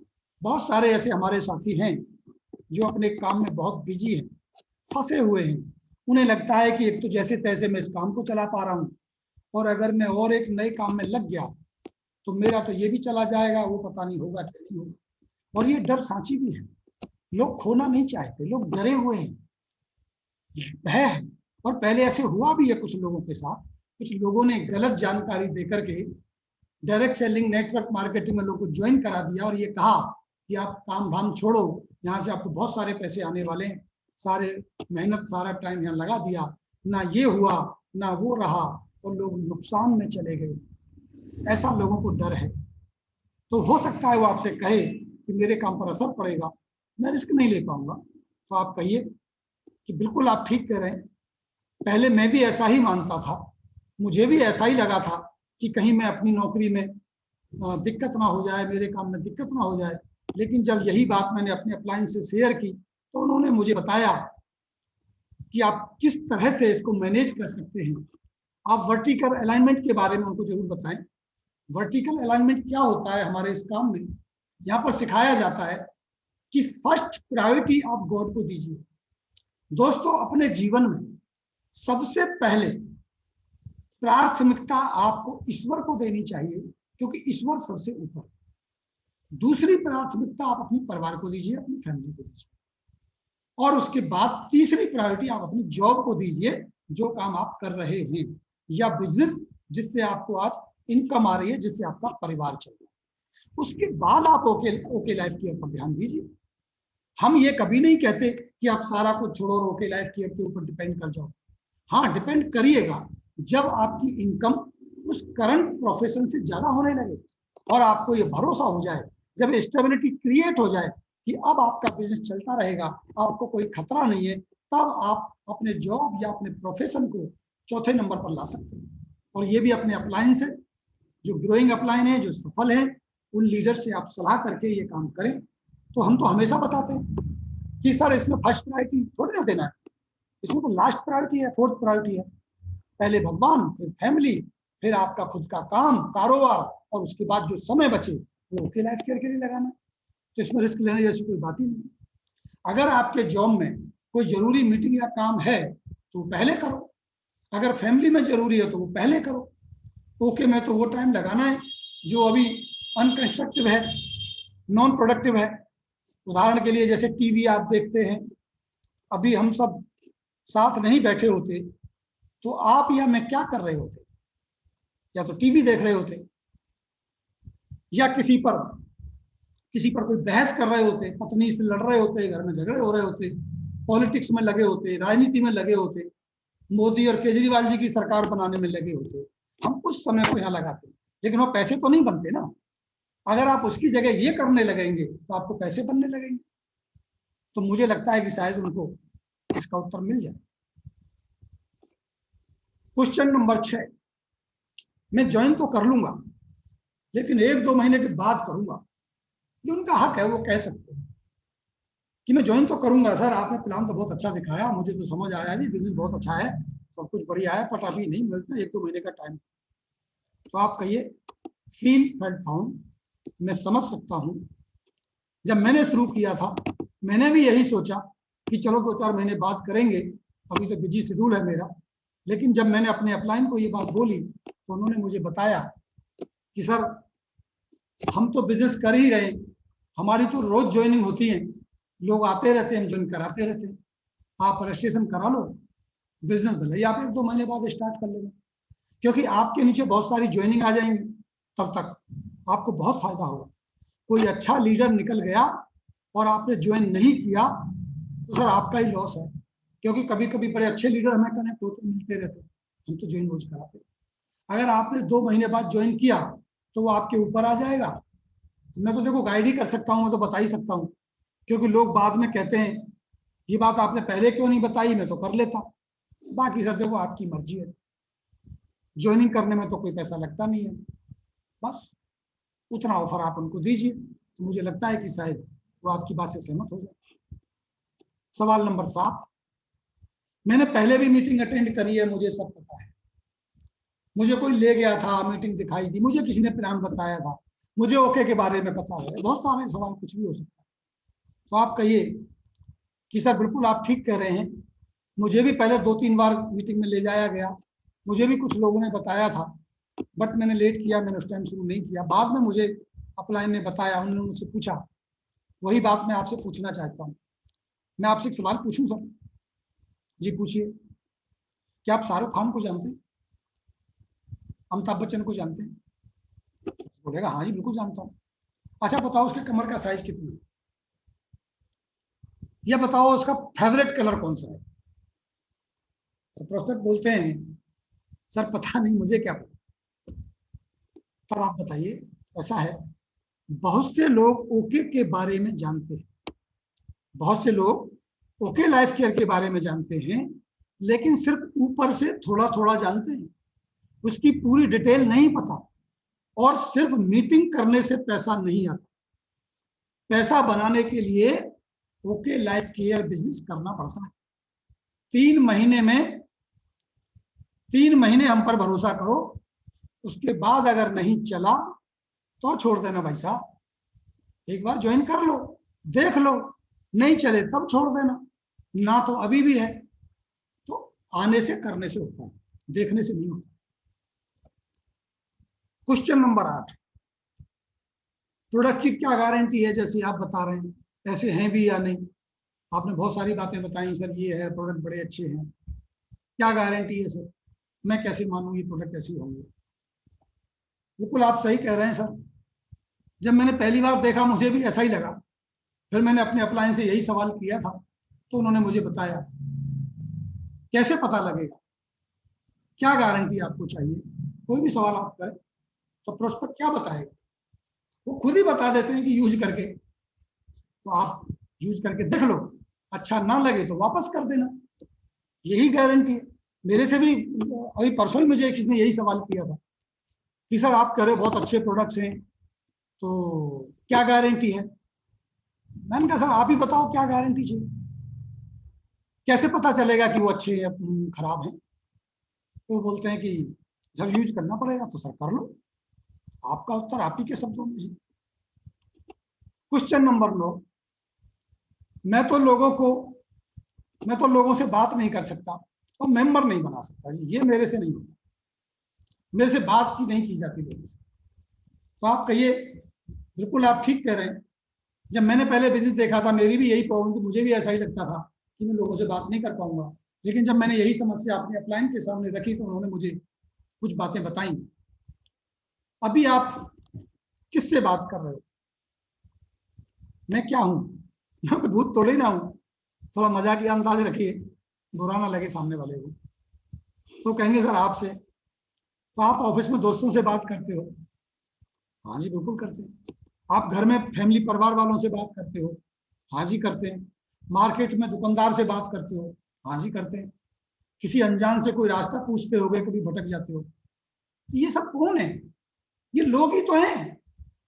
बस इसी तरह लोगों से बिजनेस की बात करनी है, और वो भी हम आपको बात करना सिखाएंगे। ऐसे थोड़ी है, हम ट्रेनिंग देंगे, सिखाएंगे कि लोगों से कैसे बात की जाती है। चिंता ना करो, हम है ना आपके साथ, हम सब सिखाएंगे, आप शुरू करो। क्वेश्चन नंबर 10, मेरे कॉन्टेक्ट नहीं है जी, मैं तो किसी को जानता ही नहीं हूं, मेरे पास तो लिस्ट ही नहीं है। तब कहिए कि मैं समझ सकता हूं, आप ठीक कह रहे हैं, या मैं समझ सकता हूं, मुझे भी ऐसा ही लगा था, मेरे भी ज्यादा जानने वाले नहीं थे। हम लोग भी बाहर से यहाँ दिल्ली आए हैं, ज्यादा परिवार वाले हमारे यहाँ नहीं रहते। लेकिन ये समस्या मैंने बताई थी अपने उनको, तो उन्होंने बताया मुझे। और वही बात है कि देखो, अब आप शादी करते हो, आपकी शादी हुई होगी, आपकी शादी में कितने लोग आए थे? तो सर आए थे 300-400। ओह, तो ये सब जान पहचान के थे या न्यूज़पेपर में ऐड निकाला था? मतलब कैसे आए ये लोग, कैसे बुलाया इनको? बोले जी नहीं, जान पहचान के ही थे। तो आपके पास मोबाइल फोन है? हाँ जी है। उसमें कितने नंबर है? यही होंगे जी 50, 200, 300, 500। तो क्या ये कॉन्टेक्ट नंबर नहीं है? देखो, बाकी ट्रेनिंग होती है, सिखाया जाएगा कि लोगों की लिस्ट कैसे बनाई जाती है। संपर्क तो सभी के पास है। तो इस तरह से आप अपने हिसाब से इन सवालों को डिजाइन कर सकते हैं। चलिए 11वां लेते हैं। बिजनेस सैचुरेट हो जाएगा, जो पहले वाले जुड़ गए वो पैसे कमा रहे हैं, अब फायदा नहीं है जी। तो कहिए मैं समझ सकता हूं सर, मुझे भी पहले ऐसे ही लगता था, लेकिन जब मैंने इसको जाना, मुझे अपलाइन ने बताया। सर आप ये बताओ कि आपने 10th पास किस स्कूल से की? बोलेगा जी मैंने तो फलाना स्कूल से की। तो वो तो बंद हो गया होगा या चल रहा है अभी? अरे नहीं नहीं सर, चल रहा है। ऐसा क्यों बंद नहीं हुआ? क्योंकि और बच्चे आ गए, आप निकल के आ गए, वहां कुछ और बच्चे आ गए। यानी और बच्चे तो पैदा हो रहे हैं, बड़े भी हो रहे हैं, उसमें से कुछ आपके स्कूल में दाखिला ले रहे हैं, इसलिए स्कूल हमेशा चलता रहेगा। ऐसे ही रोज कितने सारे बच्चे 18 साल के हो जाते हैं सर, उनमें से कुछ ओके में ज्वाइन हो रहे हैं, इसलिए ओके लाइफ केयर हमेशा चलता ही रहेगा।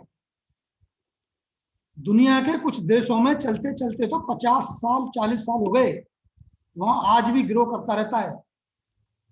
ऐसा नहीं है, लोग आते रहते हैं, बिजनेस चलता रहता है। सवाल नंबर 12, मेरे अंकल या मेरे पड़ोसी ने भी किया था, चला ही नहीं, उन्होंने छोड़ दिया। वो भी बहुत भागते थे, बहुत देखा उनको मैंने करते हुए। अक्सर ये सवाल आता है। तो दोस्तों कहिए कि मैं समझ सकता हूं, मेरे भी साथ ऐसा हुआ, मेरे भी कुछ पड़ोसी थे जो करते थे, उन्होंने छोड़ दिया था, मुझे भी ऐसा लगता था। अच्छा सर एक बात बताओ, आपके पास कौन सा व्हीकल है अभी?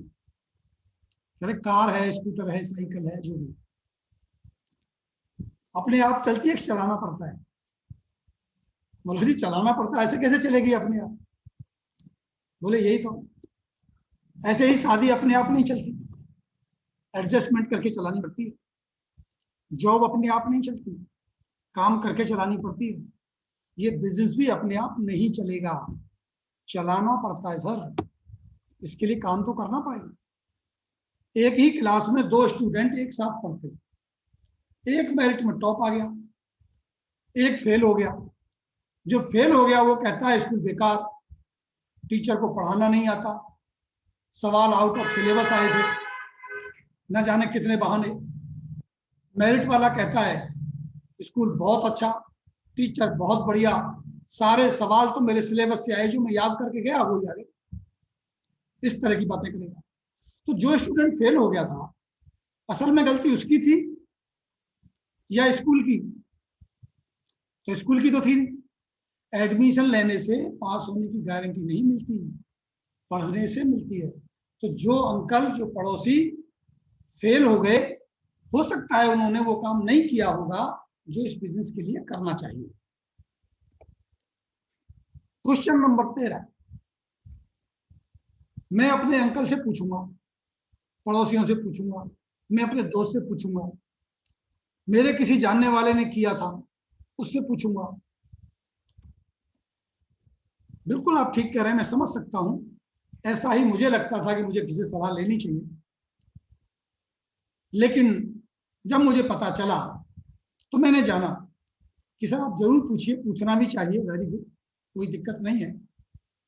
लेकिन सर एक उदाहरण लेते हैं। मान लो 3 लोग, ए जिसने भट्टा लगाया था और उसका भट्टा चल पड़ा, कामयाब हो गया। बी जिसने भी भट्टा लगाया था लेकिन चला नहीं, उसका भट्टा बैठ गया। सी जो तीसरा व्यक्ति था, उसने भट्टा कभी लगाया ही नहीं, उसने बी को देखा, बी का पड़ोसी था, उसने बी को भट्टा में फेल होते हुए देखा। तो अब आप आपको बताओ कि भट्टा अगर आपको लगाना हो तो किससे पूछोगे?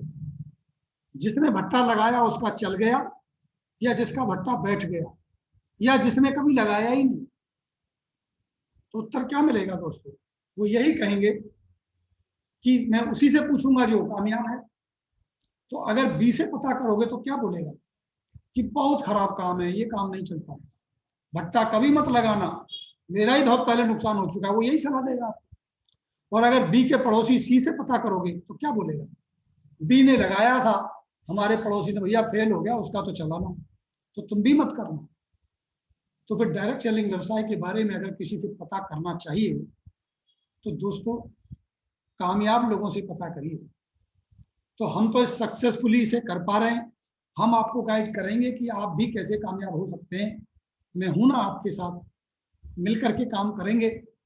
चलो स्टार्ट करें। मैं लोगों को कन्विंस नहीं कर सकता, मैं समझ सकता हूं, पहले भी मुझे ऐसा ही लगा था, लेकिन जब बाद में मैंने पाया तो मुझे लगा कि ये कन्विंस करने का काम नहीं है। आप मुझे बताओ, अगर आप कन्विंस नहीं होना चाहते तो क्या मैं आपको कन्विंस कर सकता हूं? तो प्रोस्पेक्ट बोलते हैं जी नहीं, ऐसे कैसे कर लोगे आप, मैं नहीं होना चाहता तो आप मुझे कैसे कन्विंस कर लोगे? यस, हम लोगों को कन्विंस नहीं करते, बस राइट इंफॉर्मेशन देते हैं, सही जानकारी देते हैं हम, और फैक्ट्स बताते हैं। जिसको होना होता है वो कन्विंस हो जाता है, और हम आपके लिए ये काम करेंगे। हम हेल्प करेंगे आपकी, आपके लोगों को कन्विंस करेंगे। मैं हूं ना आपके साथ, मैं आपकी हेल्प करूंगा, मैं आपको सिखाऊंगा। आओ हम मिलकर शुरू करते हैं। क्वेश्चन नंबर 15, मुझे MLM चेन सिस्टम पसंद नहीं है, मुझे वो मेंबर बनाने वाला काम नहीं करना है, बाकी तो सब कुछ भी बता दो। तो दोस्तों आप कहिए फील फेल्ट फाउंड, मैं समझ सकता हूं। अच्छा चलो ये बताओ, आपके दादाजी के कितने भाई और बहन थे? तो कुछ बताएंगे, 2 थे, 3 थे, 4, 5, 6, जो भी थे। अच्छा उन सबके कितने कितने बच्चे हुए? जी इतने इतने हुए। उन सबके कितने बच्चे हैं, यानी आपके कजिन कितने? बोलो जी इतने हैं। तो ये भी तो MLM और चेन सिस्टम ही है। ये आपको पसंद है कि नहीं? दोस्तों हर चीज एक दूसरे से जुड़ी हुई है, तभी ये दुनिया चलती है। यहाँ भी ऐसा ही है, कुछ अलग नहीं है। जैसे हमारे ऑफिस में एक बॉस है, बॉस के नीचे है, नीचे मेरे ऊपर कोई बॉस, उसके ऊपर कोई बॉस, उसके ऊपर कोई बॉस, ऊपर मालिक बैठा, तो वो भी तो चेन सिस्टम ही। हम दुकान से माल खरीद के ला रहे हैं, ये भी तो चेन सिस्टम ही, सब चेन सिस्टम है। तो दोस्तों ये कुछ ऐसे 15 सवाल थे जो हमने फिल्टर किए, जो अधिकतर पूछे जाते हैं, और इनके जवाब आप शायद इस तरह से दे सकते हैं। हो सकता है शुरू में कुछ दिक्कतें हों, लेकिन अगर आप इन पर प्रैक्टिस करेंगे तो आप इसमें महारत हासिल कर लेंगे।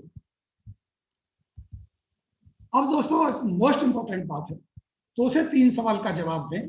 मतलब मैं ये नहीं कि 15 सवाल मैंने आपको बताए तो आप 15 सवाल लेके बैठ गए, वो सवाल करता गया और आप उत्तर देते गए और पता चला 2 घंटे मीटिंग चल रही है। आप ये कन्विंस करना हो गया, इसको लगेगा सामने वाले को ये मेरे पीछे खड़ा है। आपको केवल 1 या 2 सवाल का ही जवाब देना है, हर सवाल का जवाब आपको नहीं देना। तो 2 से 3 सवाल का जवाब दें, लेकिन प्रोस्पेक्ट फिर भी और सवाल अगर पूछता है, एक के बाद एक सवाल करता है, तब सवाल को पेपर पर लिखें। फिर उठाएं पेपर पेन, बोलो जी ऐसा करो, आप बताओ कितने सवाल और करने हैं आपने। जब वो कहे कि हाँ एक ये हो गया, एक ये बताओ, एक ये बताओ, तो आखिरी सवाल के नीचे सारे सवाल लिखो और एक लाइन खींचो नीचे, बोलो जी ये हो गए आपके सारे सवाल।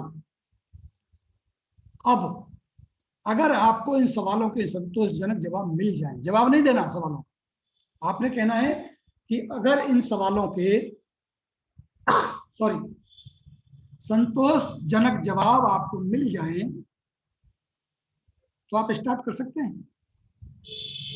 तो प्रोस्पेक्ट का जवाब सुनिए पहले, यस।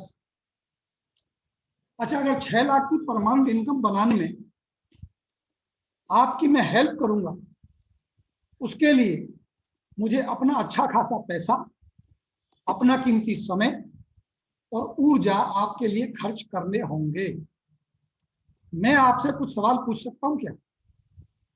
देखिए, आपको अगर सवालों के जवाब मिल गए तो आप शुरू करेंगे, और आपको 5-6 लाख रुपए की परमानेंट इनकम तक ले जाने में मैं आपकी मदद करूंगा। उसके लिए तो पैसा तो मेरा खर्चा होगा, समय मेरा लगेगा, मेहनत मेरी लगेगी। तो क्या मेरा भी हक बनता है कि मैं आपसे कुछ सवाल पूछ सकता हूँ?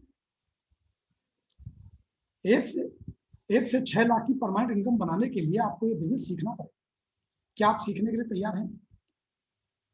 आप सवाल करिए, सर आपको 6 लाख रुपए महीने कमाने में, या 5 लाख कमाने में, या लाख कमाने में इस बिजनेस को सीखना पड़ेगा, तो क्या आप सीखने के लिए तैयार हो? यस। दूसरा सवाल, 6 लाख की परमानेंट इनकम कमाने के लिए हम आपकी मदद करेंगे, क्या आप मदद लेने के लिए तैयार हो? कहता है यस। अगर वो कहता है नो, तो आप कहिए सर अगर आप सीखने को तैयार ही नहीं है तो फिर मैं इन सवालों के जवाब देके आपको क्या करूं? अगर आप सीखने के लिए तैयार हैं तभी तो मैं आपको सवालों के जवाब देके आपको बिजनेस स्टार्ट कराऊं। इसके लिए आपको अपने अनुपयोगी समय में काम करना पड़ेगा, या आप इसके लिए तैयार हो? प्रोस्पेक्ट अगर कहता है यस, तो पूछे ग्रेट। अब उसका हाथ पकड़ो, उसकी आंखों में आंख डाल के कॉन्फिडेंस से उसकी तरफ देखो और कहो कि आप मुझ पर भरोसा कर सकते हैं 3 महीने के लिए, 90 दिन के लिए? वो कहता है यस। मैं आपके 1000-2000 लेकर के भागने वाला नहीं हूं सर। तो फिर इन सारे सवालों को अभी एक तरफ यहां रखो, 90 दिन तक मुझ पर भरोसा करो, मेरे साथ काम करो। 90 दिन में इन सवालों के जवाब नहीं मिले तो आप छोड़ देना, बस हम अपनी दोस्ती रखेंगे। और अगर आपको सवाल के जवाब मिल गए तो आप सफल होंगे। आप शुरू कीजिए, हम आपके साथ हैं। अगर वो अब भी शुरू नहीं करना चाहता तो आप कहिए शायद अभी आपके बिजनेस में इंटरेस्ट नहीं है, लेकिन आप अच्छे प्रोडक्ट यूज कर सकते हैं, आपको करने चाहिए, और फिर उसको कुछ प्रोडक्ट रिटेल कीजिए और उसके बाद क्लोजिंग बंद कीजिए अब इसके बाद भी अगर आपको सही जवाब नहीं मिलते, उनका आंसर नहीं आता, फिर आपको उसके पीछे पड़ने की आवश्यकता भी नहीं है। आज के सेशन के लिए मेरे हिसाब से इतना ही काफी है, क्योंकि घड़ी मेरे को नहीं दिख रही है, समय काफी हो गया है। और अगर ये पीपीटी आपको चाहिए, मुझे लगता है शायद आपने इसकी शॉट लिए होंगे, हम इसका पेपर भी निकालेंगे, पीडीएफ भी इसके सवालों का तैयार कर देंगे, ये आपको मिल जाएगा। आप इनको पढ़िए, अपने दोस्तों को इसकी प्रैक्टिस कीजिए, हो सके तो अपने बच्चों के साथ, अपने परिवार में बैठ इन सवालों की प्रैक्टिस कीजिए, अपने अपलाइन के साथ इसकी प्रैक्टिस कीजिए। अपनी जो डाउनलाइन अभी तक आप बना चुके हैं, जो टीम बना चुके हैं, उस टीम में इसकी प्रैक्टिस कराइए, होम मीटिंग कीजिए, पेस मीटिंग कीजिए, वहां जाकर इन सवालों की प्रैक्टिस कराइए। तो शायद आज के लिए इतना ही काफी है, और हम अगली बार कुछ और जानकारियों के साथ और अच्छी ट्रेनिंग के साथ, बेसिक के साथ हम एक बार आपसे फिर मिलेंगे। और मैं आपसे यहाँ विदा लेता हूं। नमस्कार। Back to host.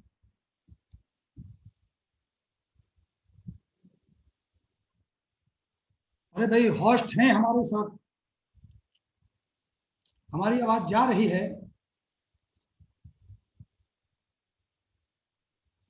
शायद आप अनम्यूट नहीं कर पा रहे हैं, तो मैं यहां से आपको अनम्यूट करने की कोशिश करता हूं। Back to host.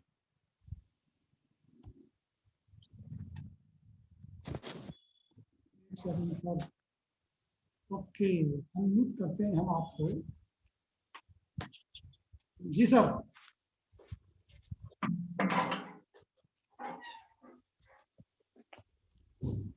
बहुत शानदार मीटिंग रही सर आपकी आज, जबरदस्त मीटिंग रही sir. Thank you sir, thank you. मैं निहार रंजन विश्वास बोल रहा हूँ सर। जी सर, बहुत थैंक यू। शानदार रही, बहुत बढ़िया बेसिक ट्रेनिंग रही। जी जी सर। अभी अगर किसी का कोई चलिए सर, सवाल है, बहुत वो बहुत करना धन्यवाद सर। चाहें, मैं अनम्यूट ऑल कर देता हूँ, जी आप थोड़ा सा कर सकते हैं। वैसे तो बिजनेस से संबंधित तो बहुत सारे सवालों का जवाब दिया ही है। सॉरी, अगर कोई बात अपनी रखना चाहते हैं, कोई सजेशन देना चाहते हैं, तो स्वागत है आपका।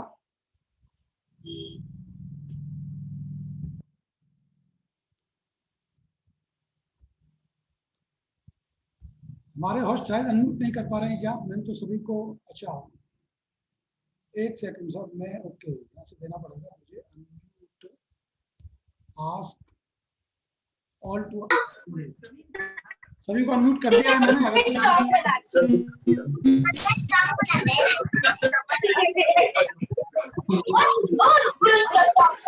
हेलो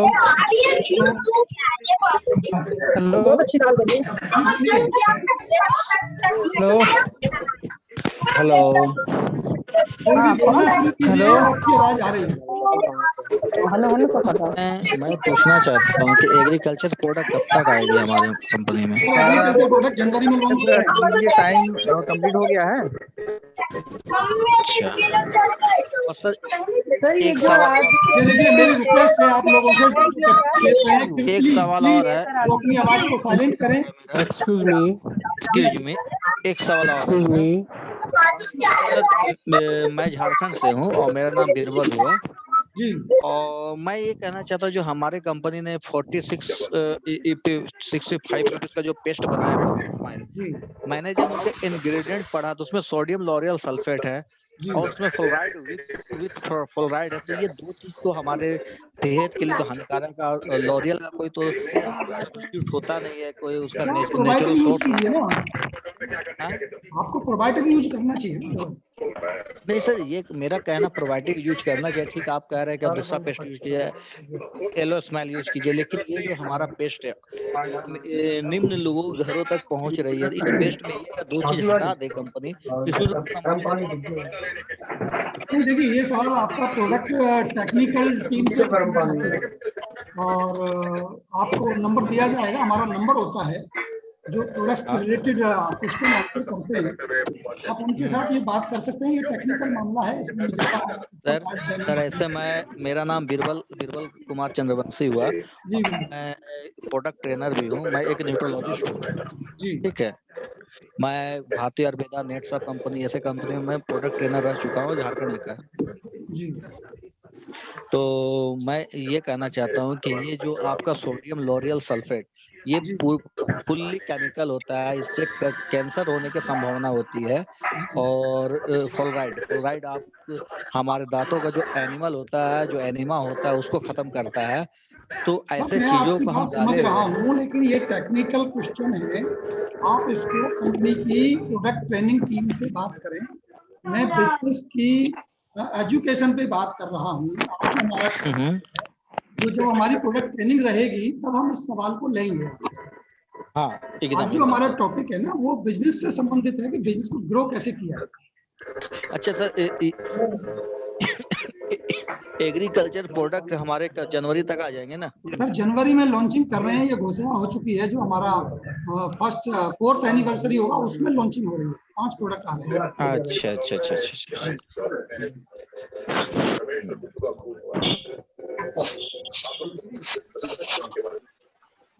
और ये बात के सर एक और सवाल था, और आप पहुंचा सकते हैं, क्योंकि मैं आपके वीडियो बहुत ही मैं देखता हूँ, हमेशा देखता हूँ thank you Pankaj sir. Channel के। थैंक यू, ठीक है, थैंक यू। मैं आपके वीडियो देखता हूँ, क्योंकि वेस्टिज कंपनी जिस जैसा आपने पोल खोला, मुझे बहुत बढ़िया लगा ये देख करके, नहीं सर, जान अब हम उस करके। टॉपिक पे बात यहाँ नहीं करेंगे। देखिए अब हम एक बिजनेस पटल पे हैं और हम रिप्रेजेंट अच्छा कर रहे हैं। चलिए ठीक है। और सर तो मेरा दो एक सवाल है जो पेस्ट के लेकर के। थोड़ा सा ये देखिए, नॉर्मल पेस्ट है, ये हर घर में जाएगा, बिल्कुल हर कोई। बिल्कुल। आप मेरा पर्सनल नंबर ले इसमें लीजिए, थोड़ा मेरा सा नंबर है आपका। और मैं आपकी बात बरकरार रखूंगा टेक्निकल टीम के साथ में बात भी करूंगा। और पर्सनली आप मुझे फोन कर सकते हैं। सर आपके नंबर नहीं है सर, पर्सनली कॉल कैसे करूं? मैं उसमें डाल देता हूँ। लिख लीजिए 844 सभी लोग लिखना है। मैसेज पे मैं डलवा देता हूँ, मैसेज पे भी आपको दिखाई देगा। ठीक ठीक, डलवा दीजिए sir. Okay sir, thank you sir, मेरा बस इतना ही सवाल था।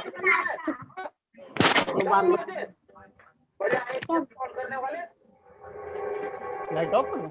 जी सर।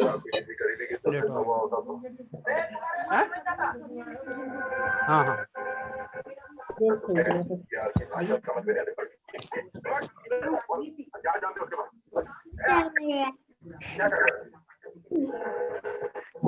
मैं जानता हूँ कि रमेश के मौत से तुम्हें कितना धक्का लगा, पर हमें ऐसे होश में नहीं होना चाहिए। अब क्लोज किया जाए। अब मुझे लगता है कि शायद वाइंड अप अगली बार हम फिर मिलेंगे। जी सर, वाइंड अप कर दीजिए। आप अपना नंबर सर, आप अपना नंबर सर छोड़ दीजिए। हाँ छोड़ दिया है, बाकी मैं दोबारा लिख लिया 844 712 6155। 1 मिनट सर, 1 मिनट। मैं अभी इसको क्लोज करते हैं। एक बार फिर हम मिलते हैं आपसे। नमस्कार, हाँ सर, नंबर बताइए। Bye bye, good bye. देखो